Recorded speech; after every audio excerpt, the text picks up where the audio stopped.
यूक्रेनी beaver drone से हमले की इस आशंका को लेकर मनीष, ये सबसे बड़ी खबर आई है। बीवर लॉन्ग रेंज का ये ड्रोन है, इसके बारे में जानकारी दें मनीष। हालांकि सुरभि देखिए, मुझे याद है कि कल देर शाम में क्रेमलिन प्रवक्ता दमित्री पेस्कोव कह रहे थे कि अभी किस तरह के ड्रोन का इसमें इस्तेमाल हुआ है ये कहना मुश्किल है। तो मुझे लगता है कि बीवर ड्रोन है या फिर कोई और कामिकाजी ड्रोन जो कि वहां तक पहुंच रहा है, या फिर कुछ ऐसे ड्रोन जो चाइना से आपको इंपोर्ट किए जाते हैं और छोटे आकार के होते हैं, क्योंकि अगर आप देखें तो फिलहाल जो डैमेज हुआ है वो बहुत कम है। तो इससे लगता है कि बहुत ज्यादा एक्सप्लोसिव कैरी करने वाला ये ड्रोन नहीं था, बहुत ज्यादा डेंजरस नहीं रहा होगा ये ड्रोन। तो आप कह सकते हैं कुल मिलाकर कि अभी देखना होगा, क्योंकि बहुत हद तक किस तरह के ड्रोन इस्तेमाल हो रहे हैं ये भी बहुत हद तक खुलासा कर देंगे कि इसमें इन्वॉल्वमेंट किस तरह के लोगों का है। देखिए, यूक्रेनियन एजेंसी मॉस्को तक पहुंच पाते हैं, इसमें कोई दो राय नहीं।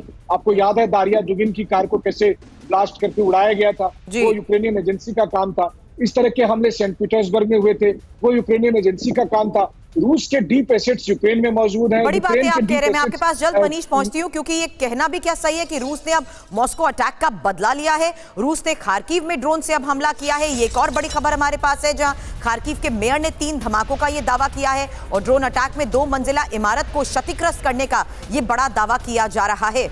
वार पलटवार के बाद इस बीच ये सबसे बड़ी खबरें भी सामने आ रही हैं, जहां दोनों तरफ से बड़े दावे किए जा रहे हैं कि अब रूस ने भी मॉस्को अटैक का बदला ले लिया है। रूस ने खार्किव में ड्रोन से अब हमले किए हैं। खार्किव के मेयर ने भी 3 धमाकों का यह दावा किया है और ड्रोन अटैक में 2 मंजिला इमारत को क्षतिग्रस्त करने का यह दावा किया गया है। लेकिन इस बीच बड़ी खबर यह भी है कि मॉस्को अटैक के बीच ज़ेलेंस्की की तरफ से भी बड़ा बयान सामने आया। पुतिन 10 साल भी जिंदा नहीं रहेंगे, यह ज़ेलेंस्की का कहना है। रूस जैसे सीरिया में लड़ा, वैसे यूक्रेन में लड़ रहा है और रूस यूक्रेन पर कब्जा करने में नाकाम भी रहा है।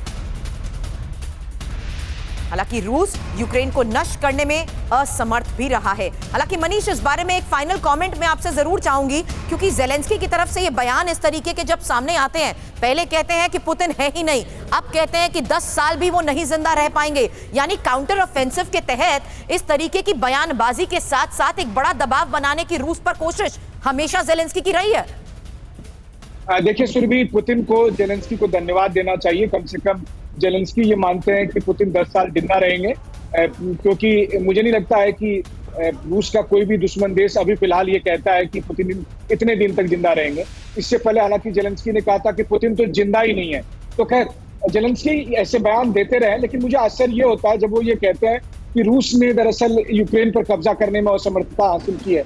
यही बयान पुतिन पर ज़ेलेंस्की की भविष्यवाणी को लेकर ही इंफॉर्मेशन अब देना चाहूंगी, जहां पर राष्ट्रपति पुतिन पर ज़ेलेंस्की का यह बयान सामने आया है और पुतिन 10 साल भी जीवित नहीं रहेंगे, यह बयान दिया गया। हालांकि यूक्रेन युद्ध ज्यादा लंबा नहीं खिंचेगा, यह भी दावा किया जा रहा है। रूस यूक्रेन पर कब्जा करने में नाकाम रहा है। युद्ध से यह साबित हुआ कि रूस हमें नष्ट करने में असमर्थ रहा है। और इस तरीके की बयानबाजी के साथ साथ सबसे बड़ा सवाल ज़ेलेंस्की के उस कॉन्फिडेंस को लेकर है, संजय सोई सर, जहां वो बार बार ये कह रहे हैं कि रूस हमें नष्ट करने में असमर्थ रहा है और रूस यूक्रेन पर कब्जा करने में अब नाकाम साबित हो चुका है। संजय सोई सर, आप देखिए, ये तो वाकई में कई बार मुझे हंसी आती है जो जिस प्रकार से बयानबाजी आती है कि झूठ पर झूठ और झूठ पर झूठ। मतलब कि सारी दुनिया को पता है कि रशिया ने अभी तक क्या हासिल किया है, चाहे डोनबास रीजन है, लुहांस्क का इलाका है, ये सब दुनिया को पता, और वो कह रहे कि कब्जा करने में समर्थ नहीं रहे। और दूसरी बात वो कह रहे 10 साल की जैसे भविष्यवाणी कर दी। आज जैसे मनीष जी बताते, उससे पहले आप देखिए कि 6-7 महीने पहले अमेरिका और यूरोप वो कहते थे पुतिन तो 1 साल भी जिंदा नहीं रहेंगे, उन्हें कैंसर है, वो नजर नहीं आ रहे हैं।